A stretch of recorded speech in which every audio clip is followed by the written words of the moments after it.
찬양을 해주신 성가대에 감사를 드립니다. 저번 주에 많이 떨린다는 이야기를 드렸어요. 그 떨림은 목사님께서 안식월을 갖겠다고 말씀하신 그 순간부터 떨리기 시작했다고 말씀을 드렸었습니다. 저번 주에 많은 일들이 있었어요. 첫날 많은 일을 겪었기 때문에 다음 주에는 그나마 낫겠지라는 생각은 저의 착각이었습니다. 오늘 더 많이 떨려요. 오늘 67편을 좀 이야기하겠습니다. 시편 67편. 수장절에 불려지던 노래예요. 수장절 좀 생소하실 수도 있습니다. 한문으로 쓰여졌죠. 거둘수의 저장장입니다. 오늘날 추수감사제 정도로 생각하시면 될 것 같아요. 이 수장절은 초막절로 불리기도 합니다. 초막절은 조금 아시겠죠? 광야에서 텐트를 치고 있었던 것을 하나님의 인도하심을 기억하기 위함이죠. 이스라엘 백성이 출애굽 후에 40년간 광야에서 천막 생활을 했어요. 그것을 초막절로 기억하는 겁니다. 광야를 걸어갈 때 안정된 생활이 아니었습니다. 모든 것 하나하나가 하나님의 인도하심이었겠죠. 표면적으로는 수장절 또는 초막절에 쓰이는 노래예요. 그때 답가 정도로 쓰이지 않았을까. 오늘 셀라라고 들어가 있는 부분도 사실 오늘날 정확하게 전해지지는 않고 있지만 악상 기호가 아니었을까라고 추측을 합니다. 그런데 67편의 내면적인 이야기를 좀 하려고 합니다. 다소 신학적인 얘기가 될 수 있어요. 구조적인 얘기예요. 총 7절로 되어 있죠. 그리고 3절과 5절이 반복됩니다. 이건요 4절을 중심으로 이 67편을 반으로 딱 접는 거예요. 마주보게 접는 겁니다. 4절이 중심이죠. 3절, 5절이 있어요. 그래서 정확하게 맞아 떨어지는 거고 2절과 6절이 마주보고 있고요. 1절과 7절이 마주보는 절인 거예요. 그럼 그 의미가 맞아 떨어지겠죠? 그렇게 의미를 보셔야 되는 거예요. 1절에서는요 민수기 6장 24절이 떠오릅니다. 다들 알고 계시죠? 얼굴을 비추다, 하나님께서 얼굴을 비추다, 이게 무슨 의미일까요? 만남이에요. 하나님의 임재입니다. 만남이 있고 임재가 있기 때문에 하나님 얼굴을 직접 비추시는 거예요. 사실 고대 사회에서 신이 사람을 만나면 그 사람은 죽어요. 신과 사람은 만날 수 없는 존재입니다. 그러한 관계 속에서 하나님께서 찾아오시는 거예요. 신이 찾아오시는 겁니다. 엄청난 축복이 되겠죠. 1절은요 개인에게 주어지는 복이에요. 1절과 어느 절이 마주보고 있다 그랬죠? 네, 7절. 7절은 우리에게 주신 복이 모든 땅에서 하나님을 경외하는 것이 되기를 바라는 마음입니다. 우리에게 주어진 복은 하나님의 임재예요. 다시 말해서 우리에게 주신 복대로 모든 땅에 하나님이 임재하시기를 바라는 거예요. 우리가 하나님을 만나고 경외하게 되는 것처럼 세상 모든 땅에서 하나님을 경외하기를 바라는 노래인 것입니다. 2절과 6절도 볼까요? 2절에서는 주의 도라는 말이 나오죠. 한문이긴 한데요 히브리어로는 생활 방식을 말합니다. 도, 생활 방식, 주의 생활 방식이니까 하나님의 사람으로서 살아가는 것 정도로 생각하면 되겠습니다. 그것이 땅 위에 있는 거예요. 6절에서는 땅에서 소산을 내어준대요. 2절에서는 하나님의 도로, 주의 도로 살아가는 것이 땅 위에 있다면 6절에서는 땅에 소산이 솟아난대요. 좀 연상을 하셔야 돼요. 2절에서 땅 위에 있다는 것은 하나님을 살아가는 그 복이 씨가 뿌려짐 정도로 생각하시면 돼요. 땅 위에 있다. 씨 뿌려짐, 그것이 땅에서 솟아안을 내는 거예요. 2절과 6절이 마주보고 있습니다. 앞서 1절에서 3절까지는요 개인적인 복이에요. 개인에게 흐르는 복입니다. 마주보고 있는 5절부터 7절까지는 세상으로 향하는 복입니다. 우리에게 주어진 복이 이제 흐르고 흘러서 세상으로 향해 나아가는 거예요. 67편을 선교적인 마인드로 많이들 설명하십니다. 그럼 복이 무엇일까요? 우리에게 주어진 복이 이제는 우리를 넘어서 흐르고 흘러서 세상으로 나아가야 돼요. 선교적인 측면에서 봤을 때도 우리에게 주어진 복을 세상에 전하는 거예요. 그럼 우리에게 주어진 복이 뭔데요? 그걸 알아야겠죠. 잘 먹고 잘 사는 것. 또 마찬가지겠죠. 잘 먹고 잘 사는 것도 우리에게 주어진 복이 맞습니다. 그러나 왜 그러한 복이 주어졌는지 이유가 있겠죠. 사람의 입장에서 생각하는 복은 거기까지예요. 내가 이 땅에서 하나님의 사람으로서 잘 먹고 잘 사는 것. 성경에서 말하는 하나님이 주시는 복은 뭘까요? 하나님이 말씀하시는 복이 뭘까요? 조금 다릅니다. 오늘 그것을 아브라함을 통해서 좀 이야기하려고 해요. 창세기 12장 1절에서 2절입니다. 여러분들 다 아는 내용이에요. 제가 읽을게요. 여호와께서 아브라함에게 이르시되 너는 너의 고향과 친척과 아버지의 집을 떠나 내가 네게 보여줄 땅으로 가라. 내가 너로 큰 민족을 이루고 네게 복을 주어 네 이름을 창대하게 하리니 너는 복이 될지라. 이게 어마어마한 복이랍니다. 이게 하나님이 말씀하시는 복이에요. 내 자녀가 번성하는 것, 내 이름이 창대케 되는 것. 궁금하지 않으세요? 이게 왜 나한테 복일까? 오늘 MZ세대들은 그래요. MZ라고 표현해서 미안합니다. 통일을 바라지 않습니다. 왜요? 통일돼서 나 혼자 사는 것도 지금 이렇게 힘든데 혹시 피해를 입지 않을까? 자녀가 잘 되는 것, 자녀가 번성하는 것 물론 복이죠. 근데 오늘날 우리에게 잘 와닿지가 않아요. 자녀가 번성하는 게 복인가? 내 이름이 커다래지는 게, 창대케 되는 게 복인가? 우리는 배워서 알아요. 아브라함의 축복입니다 라고 배워서 압니다. 근데 곰곰이 생각해보면 이게 우리와 무슨 상관입니까? 아브라함의 고향이 어디일까요?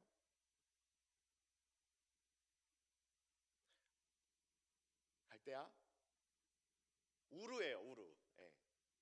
우르 지역에서 아브라함을 하나님께서 불러내십니다. 우르는요 달신 숭배 지역이에요. 달을 숭배하는 지역입니다. 그 정도가 어마어마했어요. 달신 말고는 숭배하지 않는 곳이에요. 우상 숭배의 원상지예요. 거기서 아브라함이 태어나고 자랐던 거예요. 거기가 바로 아브라함의 고향입니다. 이제 하나님께서 아브라함을 그곳에서 나오라고 하시는 거예요. 객관적인 내용상으로는 이사 갔나? 정도로 생각할 수 있겠지만 우르가 달신 숭배 지역인 것을 아는 분들에게는 우상 숭배 지역에서 끄집어내시는구나 라는 것을 알 수 있겠죠. 큰 민족을 이룬다는 것만 복이 아니라 제가 읽었던 창세기 12장 1절도 고향 친척과 아버지의 집을 떠나는 것 자체가 이미 복의 시작인 거예요. 우상 숭배를 끊어내고 고향 집이지만 우상 숭배가 만연한 그곳을 끊어내고 나오는 것입니다. 아브라함을 하나님께서 축복하실 때 네 자손이 별과 같이 번성할 거라고 말씀하십니다. 그냥 별이 많으니까 라고 생각해 볼 수 있지만 사실은 이것도 하나님의 의도가 담겨져 있어요. 여러분들께 질문할게요. 달이 커요? 해가 커요? 우스운 질문인가요? 웃으신 줄 알았어요. 해라고 하신 거죠? 해해해 하신 줄 알고. 해라고 말씀하셨죠. 맞아요. 우리는 해가 크다는 걸 알고 있어요. 고대 사람들은요. 맞아요. 고대 사람들은 달이 커요. 달이 더 뛰어난 신이었어요.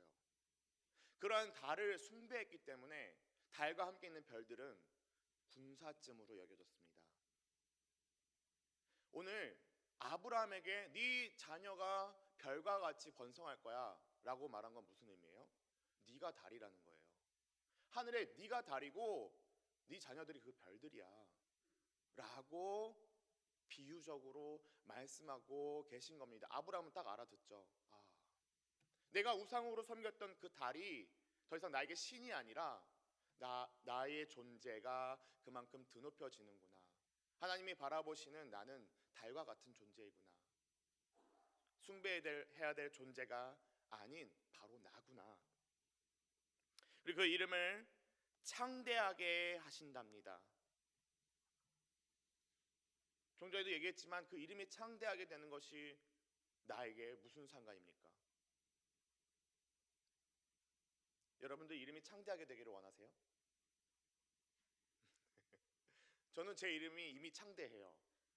알고 계시죠? 전 더 이상 바라지 않아도 됩니다. 물론 제가 아닙니다. 동명이인이신데 내 이름이 창대케 되는 게 나에게 복인가? 생각해 봐야 될 문제입니다. 아브람이라는 이름은요, 직역하면 높은 아버지예요. 제가 이 얘기를 왜 하냐면 성경에서 인물의 이름이 등장하잖아요. 우리가 그걸 유심히 봐야 돼요. 왜냐하면 성경에서 인물의 이름은요, 그 인물의 정체성을 나타냅니다. 아브라함의 정체성은요, 높은 아버지예요. 그런 아브라함이 축복을 받고 이제 하나님께서 너 이제 아브라함이라고 하지 말고 아브라함이라고 해. 아브라함의 뜻은 큰 무리의 아버지입니다. 아리송합니다. 높은 아버지라는 뜻에서 큰 무리의 아버지가 되는 게 대간절 무슨 축복일까요? 화면에 잠깐 보실까요?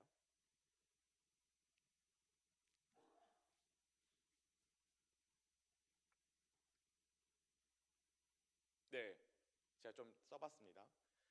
아브라함이 되죠. 그리고 사레가 사라가 됩니다. 히브리어에서 중요한 건 자음이에요. 모음은 원래도 없었어요. 읽는 방식은 그냥 전통적으로 흘러온 겁니다. 자음이 중요한데요. 지금 영어 알파벳을 썼지만 동일하다고 보시면 됩니다. 아브라함으로 변하면서 제가 색깔로 표현했죠. 자음은 A는 빼겠어요. BRM이에요. BRM 동일한데 아브라함으로 바뀌면서 어떤 알파벳 철자가 들어옵니다. 빨간색으로 표현했어요. H? H가 아브라함 이름에 포함됩니다. 그거밖에 없어요. 변화된 게 아브라함에서 아브라함은요, H라는 철자가 들어온 것밖에 없어요. 사라도 마찬가지입니다. 자, 모음은 없는 거라 그랬어요. 자음 SR에다가 자음 H만 포함된 거예요. 이게 무엇을 의미할까요? 히브리어는 자음이 너무나도 중요합니다. 다음 보여주세요. 네, 여호와를 히브리어로 보게 되면 야외라고 발음하기도 합니다. 그게 더 맞다고도 하고요. 모음을 다 지워요. 하나님의 이름에서 모음을 다 지웁니다. 뭐만 남아요? 자음 H만 남아요. 아브라함과 사라에게 더 이상 너를 아브라함이라고 하지 말고 사레라고 하지 마. 아브라함이라고 할 거고 사라라고 할 거야 라면서 이름이 바뀌는데 그 이름 가운데에 하나님의 철자가 들어가게 됩니다. 이름은요, 무엇을 나타낸다고요? 그 사람의 정체성을 나타낸다고 했습니다. 아브라함과 사라에게 이제 하나님의 이름이 심겨지는 거예요. 그 정체성에 하나님이 심겨지는 겁니다. 이제 그 이름이 창대하게 된다는 게 어떤 의미인지 아시겠죠? 제 이름에도 H가 있는데요. H가 없는 분들은 섭섭해하지 마시기 바랍니다. 우르를 떠나서 나와 우상 숭배를 끊어내고 이제 너는 나의 사람이야. 아브라함과 사라는 이제 하나님의 사람이 됩니다. 자녀가 번성하는 건 물론 축복이죠. 그러나 그 이전에 아브라함은요 하나님의 사람이 되는 거예요. 먼저는 뭐요? 그간에 끊어지지 않았던 우상 숭배를 끊어냅니다. 아브라함의 힘으로 되지 않아요. 어떻게 끊어냈죠? 하나님께서 직접 나오라고 하십니다. 하나님께서 끄집어 내셨을 때 끊어지는 거예요. 그 이후에 쉽게 끊어진 줄 아세요? 아니요. 성경 자세히 보시면 하나님께서 가라는 곳으로 아브라함 잘 안 가요. 쉽게 끊어지지 않습니다. 그런 아브라함을 하나님께서 축복하시죠. 너는 내 사람이야.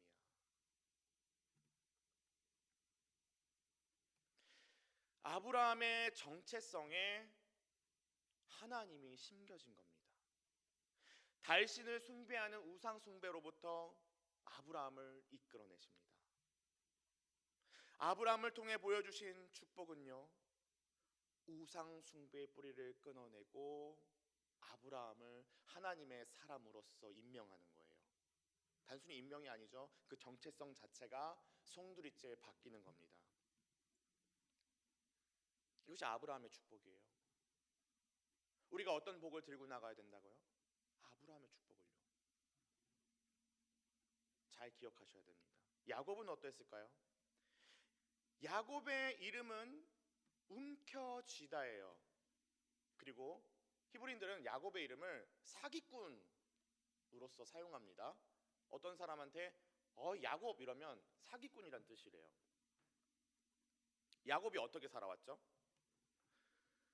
아버지 이삭을 속입니다.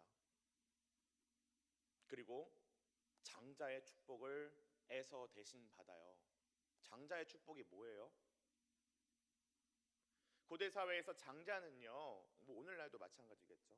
아버지와 같은 자예요. 아버지와 같은 자로서 축복하는 겁니다. 이것은요, 형식적인 게 아니라 실질적인 거예요. 다시 말해, 아버지가 가진 것을 그대로 장자가 물려받는 거예요. 그대로 상속받는 거예요. 에서가 왜 화가 났을까요? 아시겠죠?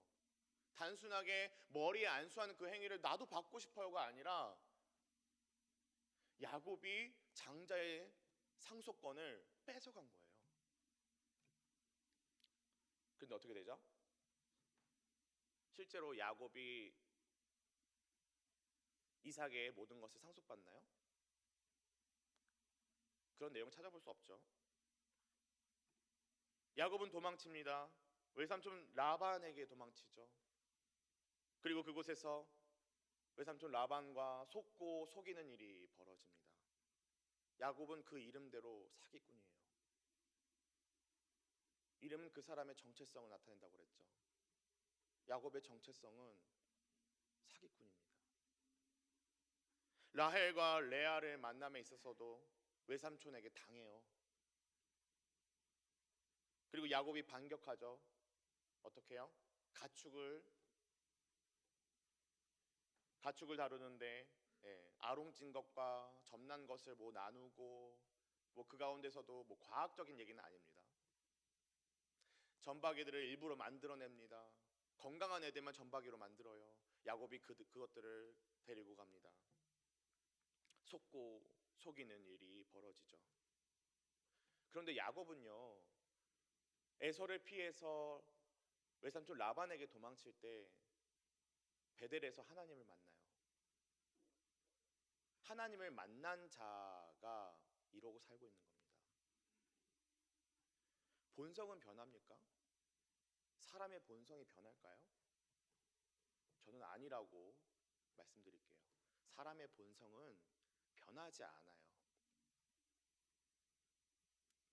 라헬과 레아도 속여요. 이거 잘 모르셨죠?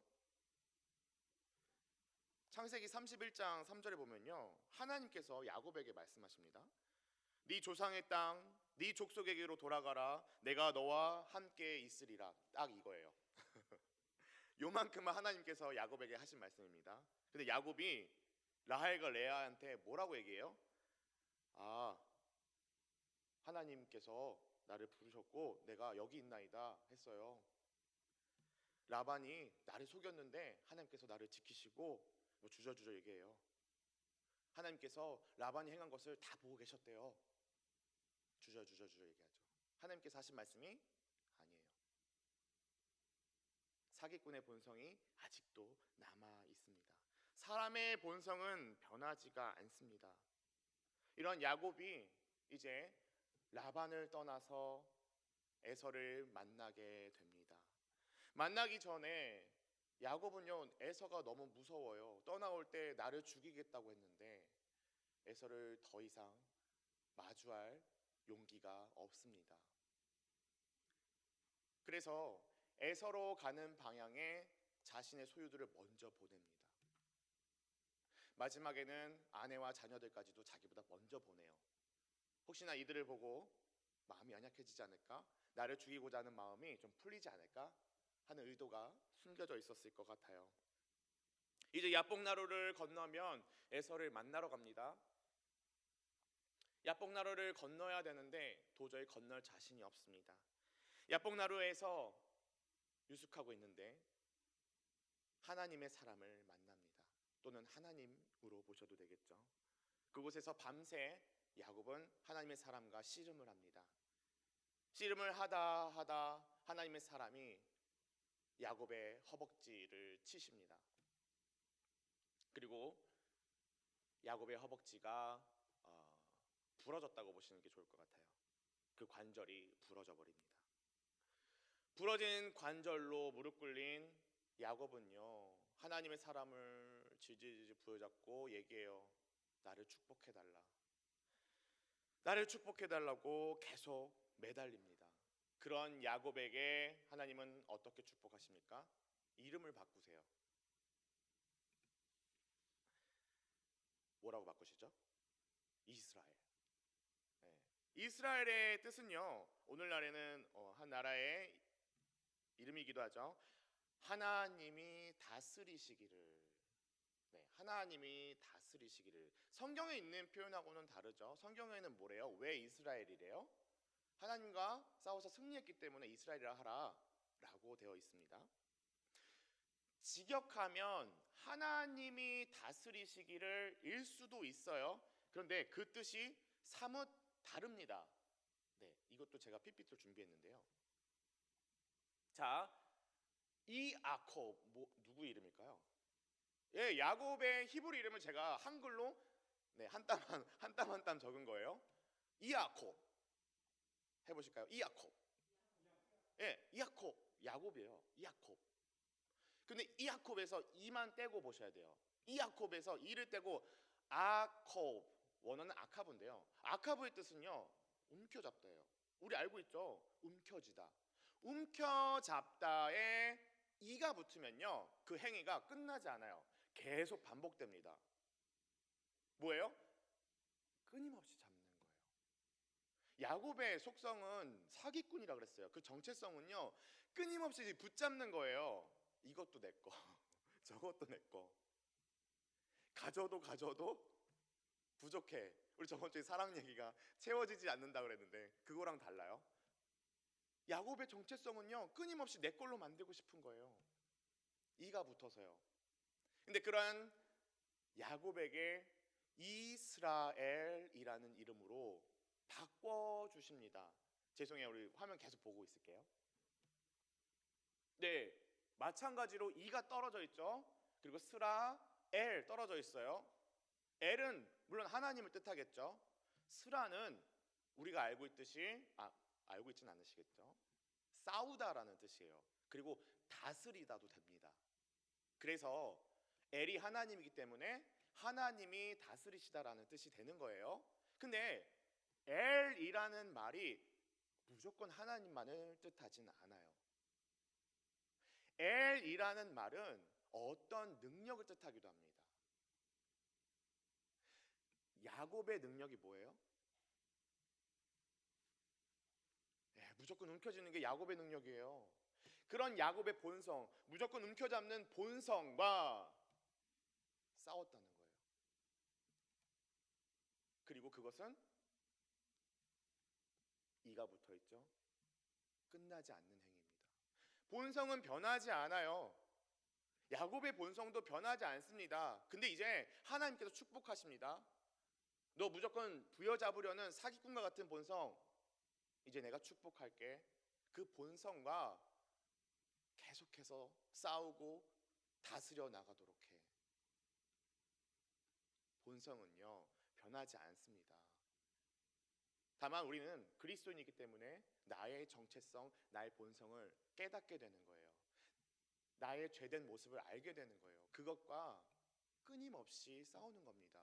그것을 끊임없이 다스리는 거예요. 이제 죄가 뭔지를 알기 때문에. 야곱의 축복은요,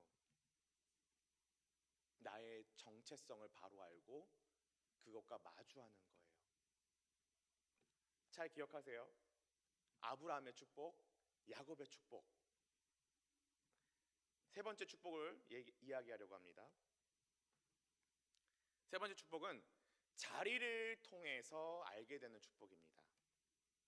시편 1편, 복 있는 사람은 악인들의 꾀를 따르지 아니하며 죄인들의 길에 서지 아니하며 오만한 자들의 자리에 앉지 아니하고, 유명한 말씀이죠.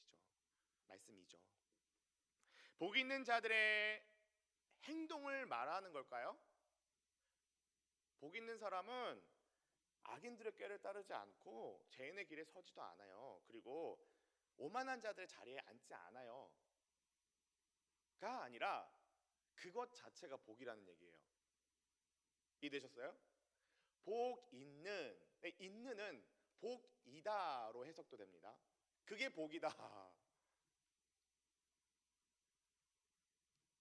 복된 자는요, 자신의 자리를 정확히 아는 것입니다. 복된 자들은요, 내 자리가 어디인지를 정확히 아는 거예요. 여러분들 지금 여러분들 자리에 앉아 계시나요? 시편 1편에서 계속 그 자리를 설명하고 있는 거예요. 그 자리는 여호와의 율법을 주야로 묵상하는 자리랍니다. 그 자리는 모든 일이 다 형통한 자리입니다. 거기가 복된 자의 자리예요. 그 자리를 아는 것 자체가 복이라고 합니다. 근데 특별한 자리일까요? 시냇가에 심은 나무가 철을 따라 열매를 맺으며 그 잎사귀가 마르지 아니함 같으니. 특별한 얘기예요? 아니에요. 열매 맺는 거요, 나무의 본성입니다. 나무가 본래 가져야 될 본성대로 살아가는 거예요. 다만 그 나무가 어디에 심겨져 있어요? 시냇가에. 그 자리가 시냇가라는 거예요. 이 나무가 복된 나무인 이유는 있어야 될 자리를 명확하게 알고 자기의 원래 본성대로 살아가는 거예요. 자기에게 주어진 그 본성대로. 사탄은 어떨까요? 성경에서 사탄의 본성에 대해서 나옵니다. 욥기 1장 7절에 보면 여호와께서 사탄에게 이르시되 네가 어디서 왔느냐? 사탄이 대답해요. 땅을 두루 돌아 여기저기 다녀왔나이다. 중심이 없어요. 사탄은 자기의 자리를 모릅니다. 땅을 두루 돌고 여기저기 왔다 갔다 합니다. 여행 좋아하시는 분들은 제가 얘기하는 게 아니에요. 오해하지 마시기 바래요. 사탄의 속성입니다. 내 자리가 어딘지를 몰라요. 여기도 있고 저기도 가보고. 지금 내가 내 자리를 명확하게 알지 못한다면 내 속성은 어쩌면 사탄과도 같은 상태일 수도 있어요. 내 자리를 아는 것, 그것이 바로 축복입니다. 오늘 아브라함에 대해서 이야기했죠. 하나님께서 직접 우상 숭배를 끊어내시고 그 정체성 가운데 하나님을 직접 심으십니다. 그리고 야곱은요, 그가 가진 그 본성 본질대로 살아가는 것을 이제는 마주하게 하세요. 축복입니다. 축복의 히브리어는 바라크예요. 바라크의 뜻 중에는 무릎 꿇리다가 있습니다. 야곱은요, 날 축복해줘, 날 축복해줘 라고 얘기하는 게 마치 날 무릎 꿇려줘, 날 무릎 꿇려줘 라고 얘기하는 것과 마찬가지예요. 축복은요, 무릎 꿇림입니다. 여러분들에게 무릎 꿇림은 무엇입니까? 저는 언뜻 기도하는 모습도 생각나네요. 야곱은 자기가 가진 끊임없이 부여잡으려는 그 본성을 이제는 내려놓습니다. 무릎 꿇림 당하는 거예요. 축복받은 겁니다. 세 번째, 자리를 통해서 이야기하십니다. 우리에게 주어진 자리가 있어요. 복된 자는요, 그 자리가 어딘지 명확히 알고 있습니다. 내가 있어야 될 그곳.